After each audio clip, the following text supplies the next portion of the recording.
नमस्कार प्रिय दोस्तों, आप सभी को श्री कृष्ण जन्माष्टमी की हार्दिक शुभकामनाएं। इस शुभ अवसर पर भगवान श्री कृष्ण की असीम कृपा आप पर बनी रहे। आपका जीवन सुख, शांति और समृद्धि से परिपूर्ण हो। जय श्री कृष्ण। दोस्तों, श्रीमद् भगवद गीता वह पवित्र ग्रंथ है जो आज के समय में भी हमें जीवन के हर मोड़ पर बहुत काम आती है। तो आज इसके 20 अत्यंत महत्वपूर्ण विचारों को मैं आपको एकदम सरल हिंदी, अंग्रेजी या जो भी आसान भाषा में हो उन शब्दों में समझाऊंगा। इसलिए अगले कुछ मिनट आपको मेरे प्रत्येक शब्द को बड़े ध्यान से सुनना और समझना चाहिए ताकि आपके जीवन में भी कल्याण हो सके। तो चलिए बिना समय गंवाए बढ़ते हैं इस पौराणिक इतिहास के उस सबसे बड़े ज्ञान के खजाने की ओर जो न केवल इस दुनिया के बल्कि इस सृष्टि के सबसे बड़े मोटिवेशनल स्पीकर भगवान श्री कृष्ण जी द्वारा दिया गया है। इसे आसानी से समझकर और अपने जीवन में फॉलो करके कोई भी इंसान वह सब कुछ बन सकता है जो वह चाहता है, चाहे सफलता पाना हो या खुशियां पाना। मन में शांति चाहिए, मैनेजमेंट सीखना हो या अपनी जिंदगी बेहतर बनानी हो। श्रीमद् भगवद गीता से महान कोई और दूसरा कोर्स हो ही नहीं सकता। इसलिए मैं आपको सरल शब्दों में इन 20 विचारों को अच्छी तरह से समझाऊंगा। तो चलिए शुरू करते हैं। पहला उपदेश। आज आप अपनी जिंदगी में जो कुछ भी हैं वह केवल और केवल आपकी सोच की वजह से है। आज कोई भी इंसान अगर किसी लेवल पर है ना, चाहे वह लेवल ऊपर हो या नीचे हो, वह केवल और केवल उस व्यक्ति की सोच की वजह से ही हो पाया है। आपके खुद के सेल्फ बिलीफ यानी आत्मविश्वास की वजह से है। अगर एक भिखारी भी अमीर बनना चाहता है, अगर वह दिल से बनना चाहता है और खुद पर विश्वास रखता है तो वह अमीर बन सकता है, बस अपनी सोच की वजह से। इस दुनिया में किसी दूसरे व्यक्ति की कोई औकात नहीं है कि वह किसी को अमीर बनने से रोक सके। वहीं इसके विपरीत, यदि कोई अमीर बर्बाद होना चाहता है ना, तो वह भी आसान है, बस वह अपनी इच्छा शक्ति को कमजोर कर ले। अगर कोई क्रिकेट का भगवान कहलाता है तो वह केवल और केवल उसकी सोच की वजह से है। अगर कोई एथलीट गोल्ड मेडल अपने देश के लिए लेकर आता है तो वह केवल और केवल उसकी स्ट्रॉन्ग विल पावर की वजह से होता है। किसी भी लक्ष्य को वास्तव में हासिल करने में यानी अपनी आंखों से खुद को सफल होते हुए देखने में काफी समय लग सकता है। हो सकता है 5 साल लग जाए या 30 साल, यहां तक कि अपनी पूरी उम्र भी लग जाए। लेकिन जितने साल तक आप अपने मार्ग से नहीं भटकते तो वो केवल और केवल आपकी सोच की वजह से ही वह संभव होता है। अगर आपने अपने मन में ही किसी लक्ष्य को पहले ही जीत लिया है और सोचते हैं कि मैं इसे जीतूंगा ही या मैंने इसे जीत लिया है, तो उस लक्ष्य को हकीकत में जीतना मात्र एक औपचारिकता बन जाती है। हमें बस अपने कर्म को करते जाना चाहिए और उसके फल की चिंता नहीं करनी चाहिए। कर्मों के फल तो ईश्वर देते हैं। दूसरा उपदेश। इस दुनिया में जब भी कोई मनुष्य महान बनकर कुछ करता है तो बाकी दुनिया भी वैसा ही करने लग जाती है। अब इस विचार को आज के परिवेश में देखते हैं। आजकल हम देखते हैं कि जब कोई फिल्म का हीरो किसी नए डांस स्टेप्स के साथ आता है या किसी एक नए ही अलग स्वैग में आता है तो वह ट्रेंडिंग में आ जाता है और हर कोई उसकी कॉपी करने में लग जाता है और वही ट्रेंड बन जाता है। और आश्चर्य की बात यह है कि ऐसी ही बातें श्री कृष्ण ने महाभारत में अर्जुन से कही थीं, जो हजारों साल पुरानी हैं। श्री कृष्ण ने अर्जुन से कहा था कि हे अर्जुन, अगर तू लड़ाई नहीं करेगा, अपना कर्म नहीं करेगा, तो हर कोई तेरी बुराई करेगा और तेरे वंश को गालियां देगा कि अर्जुन कितना कायर था। लेकिन अगर तू युद्ध करके जीत जाएगा ना, तो आने वाली दुनिया में तू एक उदाहरण बन जाएगा। यह उदाहरण होगा कि धर्म की अधर्म पर जीत सदैव होती है और अर्जुन की बहुत तारीफें होंगी। तेरी आने वाली पीढ़ियां भी तेरी तरह ही करने की कोशिश करेंगी। भगवान श्री कृष्ण के इस वाक्य में एक और गहरा अर्थ छिपा है।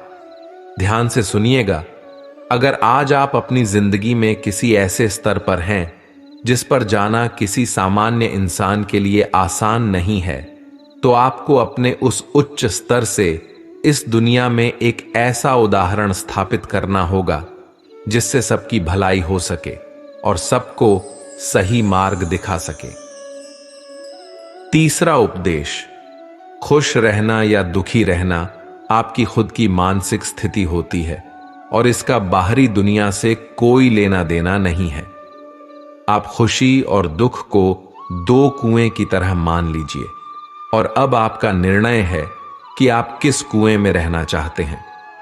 अगर आप खुशी वाले कुएं में होते हैं तो कोई कितना भी आपको वहां से निकालने की कोशिश कर ले, यानी कि आपको दुखी करने की कोशिश कर ले, पर यहां पर निर्भर करता है कि आप उस खुशी वाले कुएं से बाहर निकलना चाहते हैं या नहीं। यही बात दुख वाले कुएं के साथ भी होती है।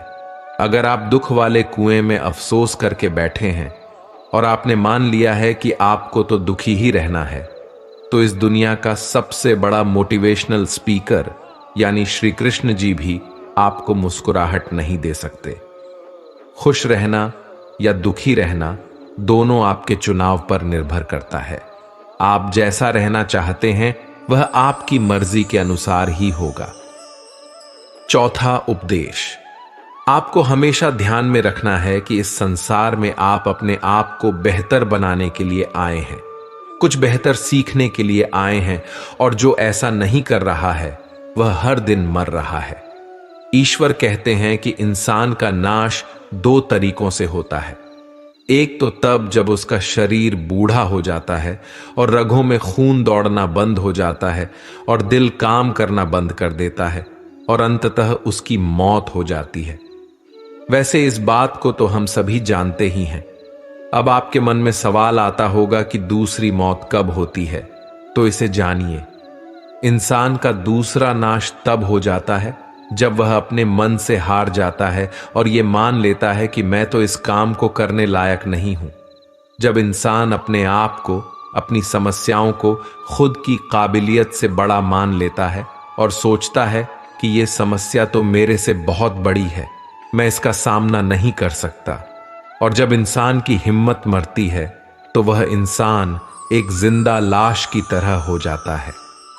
पांचवां उपदेश, इस दुनिया में हर वह चीज जिसकी शुरुआत होती है उसका कभी ना कभी अंत अवश्य होता है, और जब किसी भी चीज का अंत होता है तो ठीक वहीं पर एक नई शुरुआत भी हो जाती है, और यह चक्र ऐसे ही कई अनंत सदियों तक चलता रहता है और ऐसे ही चलता आया है और आगे भी ऐसे ही चलता ही रहेगा। जब तक यह कायनात रहेगी तब तक यह चक्र ऐसे ही चलता रहेगा। चक्र होते ही ऐसी चीजें हैं जो कभी खत्म ही नहीं हो सकती। आप थोड़े समय के लिए खुश रहोगे, उसके बाद थोड़ा दुख मिलना शुरू हो जाएगा, और फिर कुछ दिनों के बाद आप पूरी तरह से दुखी हो जाओगे। फिर आपके पास कहीं से थोड़ी सी उम्मीद की किरण आएगी और आपको अच्छा लगने लगेगा, और आपको यह लगने लगेगा कि आपका अच्छा वक्त आ रहा है और आपको सुख मिल रहा है।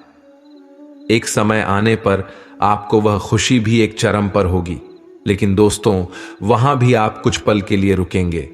पहाड़ की चोटी पर जाने के बाद वहां से केवल नीचे आने का ही रास्ता बचता है और आपके सुख कम होने लगते हैं। फिर आप नीचे आएंगे, फिर आप ऊपर चढ़ेंगे। हर वह चीज जिसकी शुरुआत होती है उसका अंत होना तो निश्चित है, चाहे वह हमारा शरीर ही क्यों ना हो।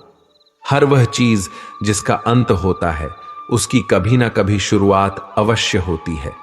इसलिए सुख और दुख की फीलिंग वाले चक्कर में नहीं फंसना चाहिए और हमेशा शांत रहने की कोशिश करनी चाहिए। चाहे कितना भी दुख आपके जीवन में क्यों ना आए, हमेशा शांत रहिए। छठा उपदेश, गुस्सा या एंगर, लालच या ग्रीड और वासना या डिजायर, ये तीनों नरक के दरवाजे होते हैं। अब ये डिजायर या वासना क्या है? बिना किसी मकसद के तो हम जिंदगी जी नहीं सकते, और मकसद पूरा करने के लिए हमारे मन में डिजायर का होना बहुत ही आवश्यक है। लेकिन जब वह मकसद केवल और केवल खुद के लिए हो और आपको इससे कोई फर्क नहीं पड़ता कि आपकी डिजायर की वजह से सामने वाले का कितना नुकसान हो रहा है, तो फिर वह डिजायर बहुत दुख देने वाली बन जाती है, क्योंकि कभी न कभी उसके गलत परिणामों से आपको सामना करना ही पड़ेगा। 7वां उपदेश, अच्छाई और सच्चाई को न तो कभी हराया जा सकता है और न ही कभी छुपाया जा सकता है। इसलिए सच कहने से और अच्छे कर्म करने से कभी भी नहीं डरना चाहिए। इस विषय में ईश्वर कहते हैं कि सच्चाई और सूरज को ज्यादा देर तक छिपाया नहीं जा सकता। एक वक्त आने पर उनको दुनिया के सामने बाहर आना ही पड़ता है। आप उसे सामने आने से रोक नहीं सकते। उसका आज नहीं तो कल उजागर होना तय है। इसलिए यदि आप आज कोई ऐसा काम कर रहे हो जो सही नहीं है, जिसमें छल या फरेब है, तो आपको उस काम को आज ही छोड़ देना चाहिए, क्योंकि किसी न किसी दिन आपकी सच्चाई इस दुनिया के सामने अवश्य ही उजागर हो जाएगी। आजकल लोग अपनी लाइफ में बहुत सारे झूठ प्रतिदिन अपनी आदतों में बोलते ही रहते हैं। कई बार किसी के आरोप से बचने के लिए झूठ बोल देते हैं, तो कई बार अपना फायदा लेने के लिए झूठ बोलना पड़ता है। श्रीमद् भगवद गीता में भी यह कहा गया है कि अगर आप कोई ऐसा सच बोलते हैं जिससे किसी मासूम के साथ अन्याय हो जाता हो, तो ऐसा सत्य अच्छा नहीं होता। और अगर आप ऐसा असत्य बोलते हैं जिससे किसी का भला हो जाता है और किसी का नुकसान नहीं होता, तो ऐसा असत्य भी बुरा नहीं होता। ध्यान रहे कि हमारे सत्य या असत्य कहने से किसी का बुरा न हो जाए, किसी के साथ अन्याय न हो जाए। इस वास्तविक सत्य और असत्य को समझना बहुत ही बड़ी बात है। इसीलिए अपने बुद्धि का प्रयोग करके सोच समझकर ही निर्णय लें कि आपको क्या बोलना चाहिए और उसके अनुसार आपको क्या अंततः करना चाहिए। इसलिए श्रीमद् भगवद गीता में कहा गया है कि हमारी आत्मा प्रत्येक जन्म में अपने आप को बेहतर बनाती हुई अपनी यात्रा पर आगे बढ़ती रहती है, और हर जन्म में उसके द्वारा निस्वार्थ भाव से किए गए नेक कर्मों के आधार पर जब एक निश्चित सीमा आ जाती है, तो फिर वह आत्मा परमात्मा में समा जाती है और फिर कभी शरीर को धारण नहीं करना पड़ता है। और इसी आत्मा का परमात्मा में समाने को मोक्ष की प्राप्ति कहलाता है।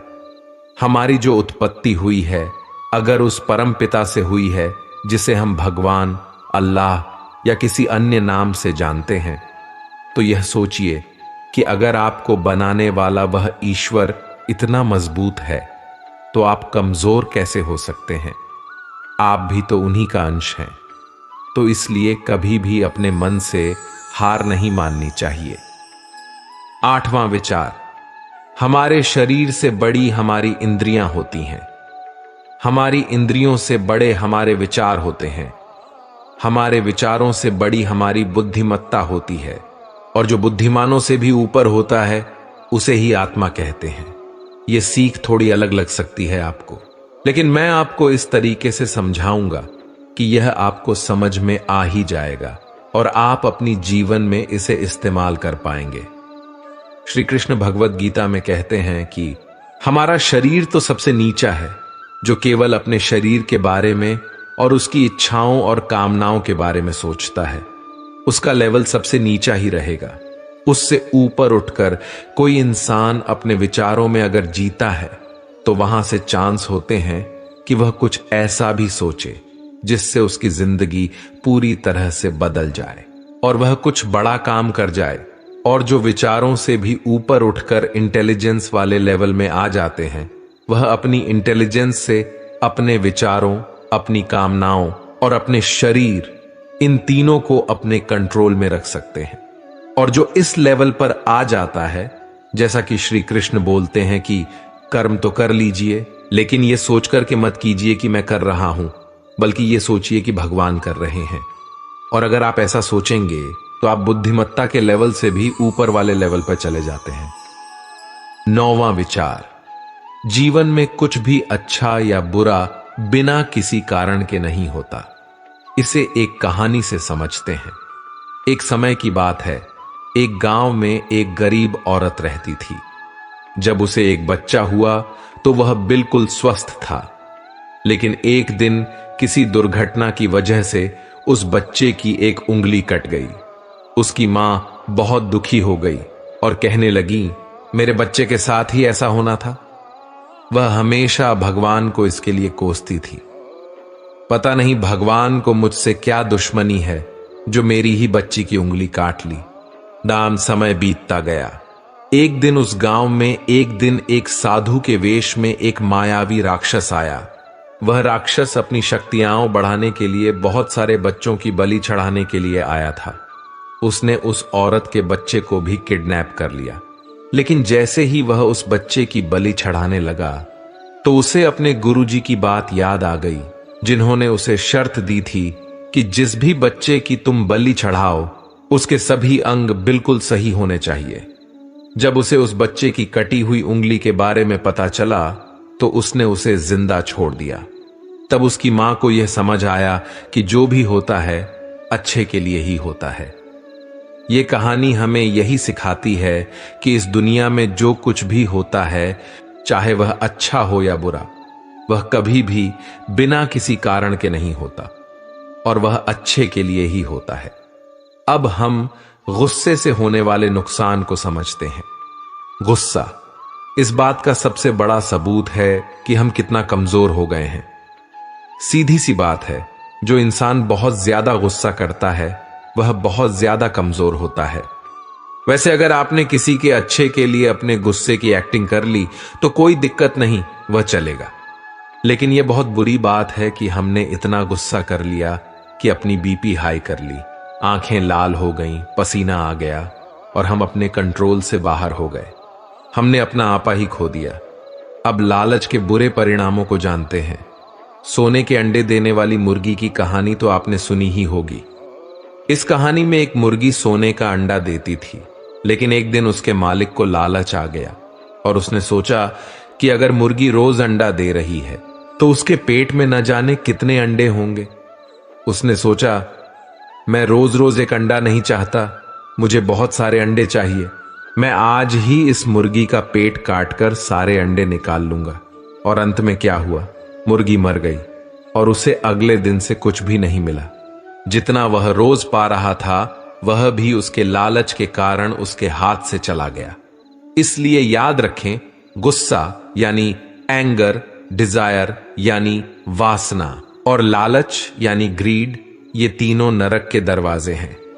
ध्यान रखें, और ये मरने के बाद वाले नरक नहीं है, बल्कि जीते जी नरक के समान जिंदगी जीने के समान है। यह जीते जी नरक के समान जिंदगी जीना, जब मनुष्य मरकर नरक जाता है तो उससे भी काफी बुरा होता है। 10वां उपदेश, इस संसार में सबसे ज्यादा हिम्मत वाले और सबसे ज्यादा ताकत वाले वे लोग होते हैं जो माफ करना जानते हैं। आप एक बार सोचकर देखिए, भगवान को कौन सी चीज भगवान बनाती है। श्रीमद् भगवद गीता में श्री कृष्ण ने कहा था कि चाहे कोई कितना भी पापी इंसान हो, अगर वह भी अपने बुरे कर्म छोड़कर अच्छे कर्म करना शुरू कर देता है ना, तो उसे भी ईश्वर अपना ही लेते हैं। यानी कि भगवान इस पूरी सृष्टि के मालिक होकर भी इतने नेक दिल हैं, इतने पवित्र दिल हैं कि उनके दिल में सभी के लिए जगह है। उनके लिए सब एक समान है। महान व्यक्तित्व की निशानी माफ करना होता है, क्योंकि जो माफ नहीं कर सकता है वह किसी न किसी रूप में या किसी न किसी नजरिए में सामने वाले से बड़ा हो, चाहे वह उम्र में बड़ा हो या चाहे वो अच्छे कर्म करके बड़ा बना हो या चाहे बहुत सारे पैसे कमाकर बड़ा बना हो। किसी की गलती पर नाराज होना या उस पर गुस्सा करना तो बहुत आसान होता है, कोई भी कर सकता है। लेकिन हिम्मत वाले लोग ही गलती करने वाले को माफ करके उसे सुधारने का एक और मौका दे सकते हैं। 11वां उपदेश। मनुष्य जन्म के समय नंगा होता है और मरने के बाद भी उसे इसी रूप में जलाया जाता है। उसके साथ कुछ भी नहीं जाता, वह कुछ भी लेकर जा ही नहीं सकता। जिंदगी में जो कुछ भी आपको यहां आने के बाद मिलता है, वह यहां आने से पहले किसी और का था, और जब आप यहां से चले जाएंगे तो वह सब किसी और का हो जाएगा।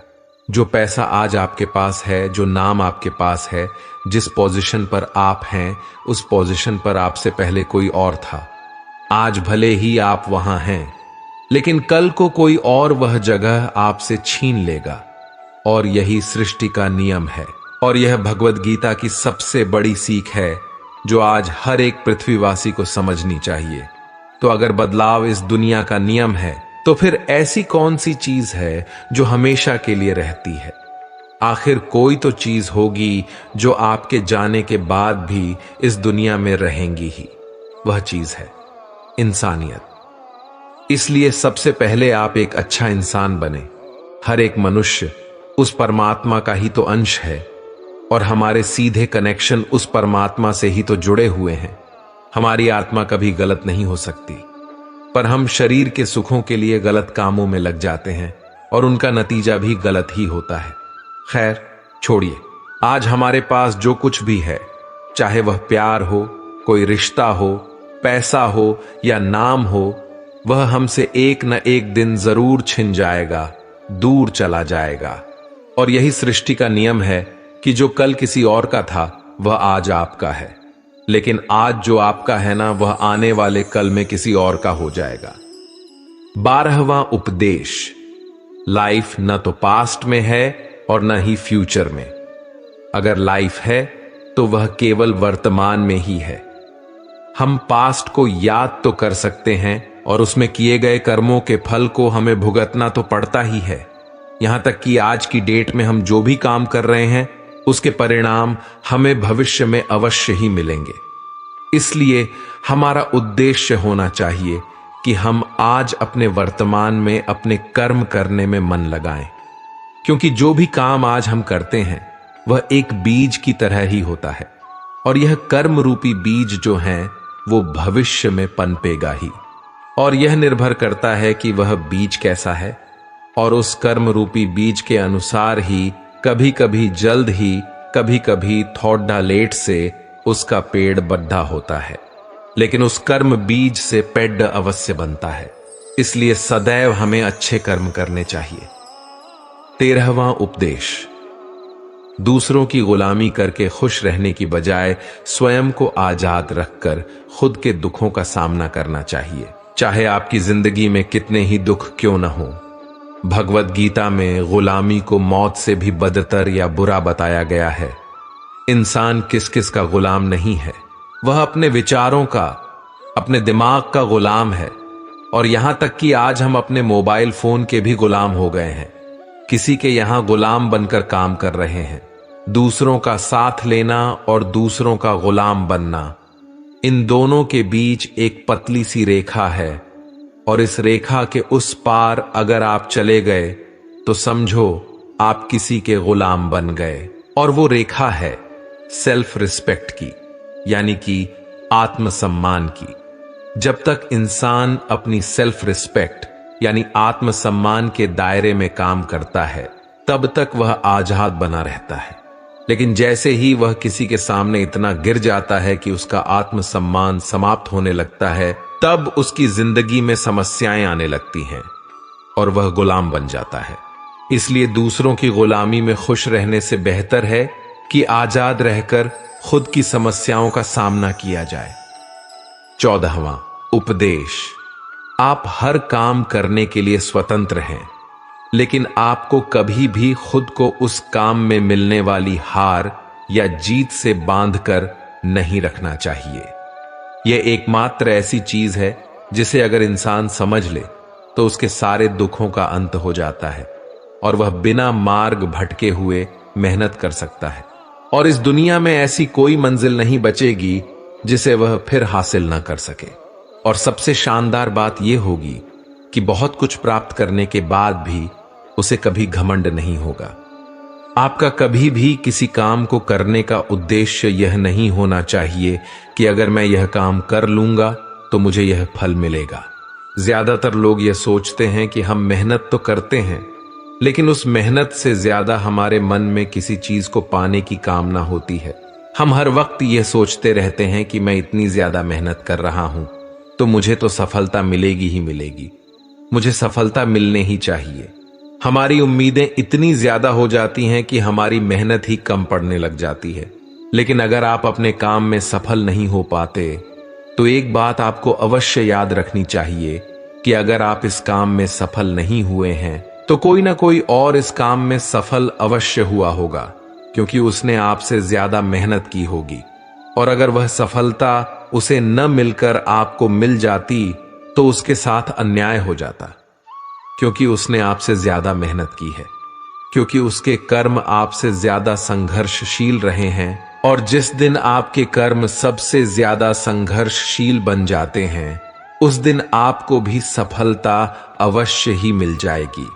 श्रीमद् भगवद गीता में श्री कृष्ण अर्जुन से कहते हैं कि हे अर्जुन, तुम अपने कर्म के फल की चिंता करना छोड़ दो। तुम चाहे यह लड़ाई जीतो या हारो, अंत में तुम्हें मेरे पास ही आना है। इसलिए इस युद्ध के परिणाम के बारे में मत सोचो। यह समझकर लड़ाई करो कि यह लड़ाई तुम नहीं बल्कि मैं स्वयं श्री कृष्ण लड़ रहा हूं, और फिर इस युद्ध का परिणाम जो भी होगा वह मैं यानी स्वयं श्री कृष्ण दूंगा। महाभारत के युद्ध में अर्जुन को केवल लड़ाई लड़नी थी, इसलिए वह लड़ा और परिणाम देना श्री कृष्ण का काम था, और उन्होंने वही किया। श्री कृष्ण ने अर्जुन से कहा कि तू तो केवल एक जरिया है, उस काम को करने का माध्यम है। तू तो केवल एक छोटी सी वजह है उस कर्म के पूरा होने की, पर वास्तव में उस काम को तो मैं श्री कृष्ण ही कर रहा हूं। दोस्तों, आप केवल अपनी मेहनत करने पर ध्यान दीजिए। कोई आपको चाहे कितना भी कहे कि तुम अपने जीवन में कुछ नहीं कर सकते, तुम सफल नहीं हो सकते, तो आपको उसकी बातों पर ध्यान नहीं देना है। अगर आप उसकी बातों पर ध्यान देंगे तो नुकसान आपका ही होगा। इसलिए उसकी बातों को अनसुना करके केवल और केवल अपने कर्म करते रहना है। 15वां विचार, आप किसी भी स्थिति में बिना कर्म किए और बिना उसका फल पाए नहीं रह सकते।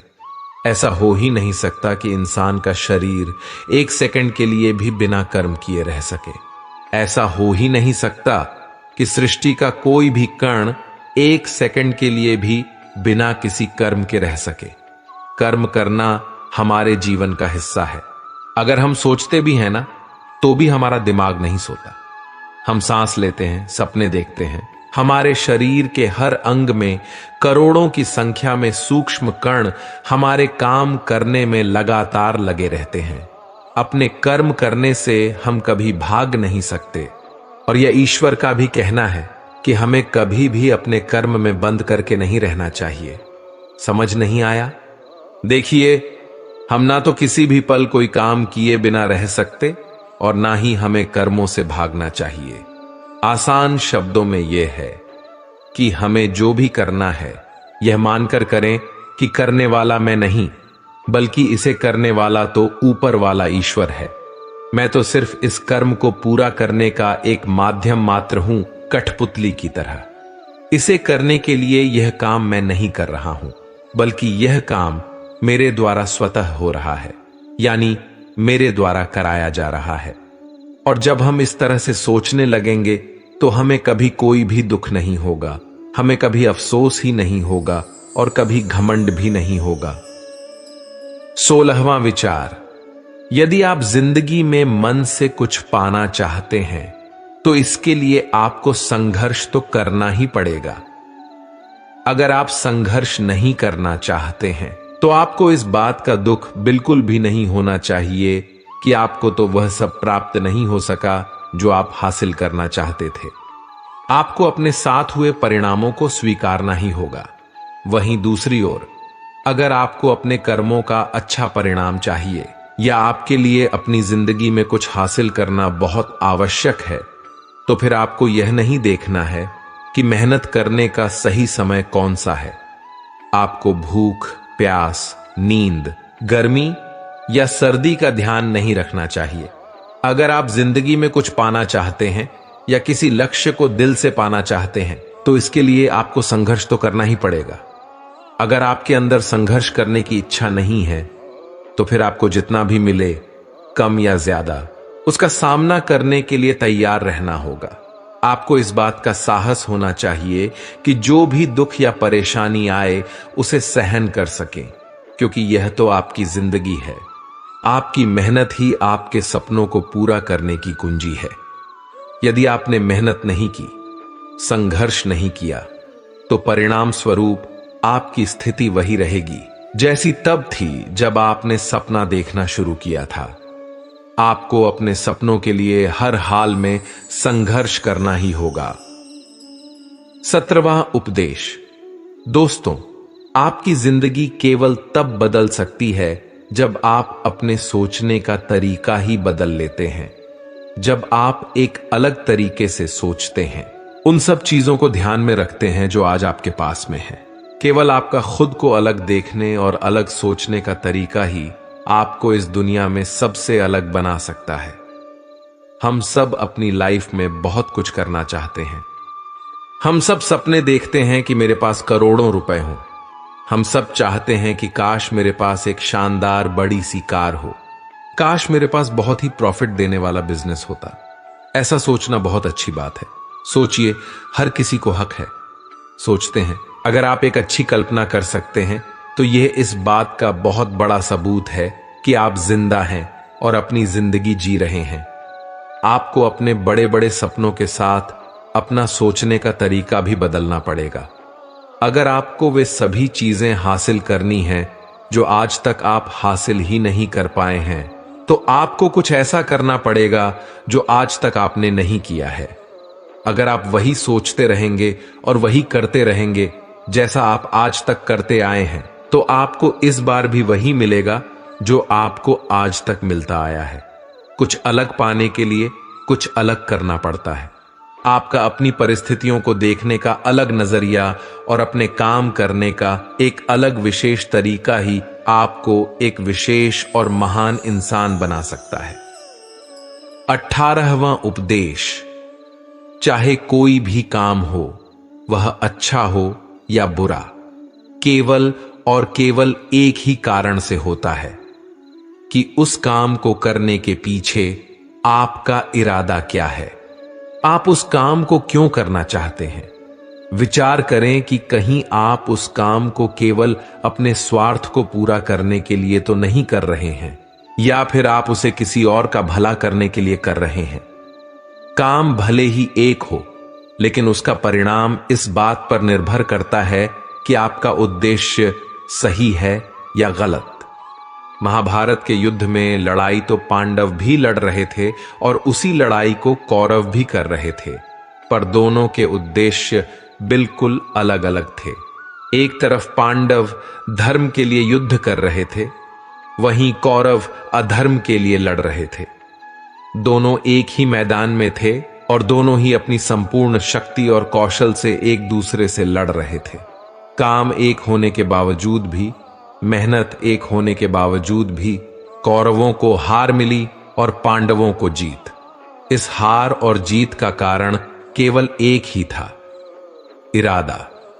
एक का इरादा सत्य के लिए लड़ना था, जबकि दूसरे का इरादा गलत के लिए।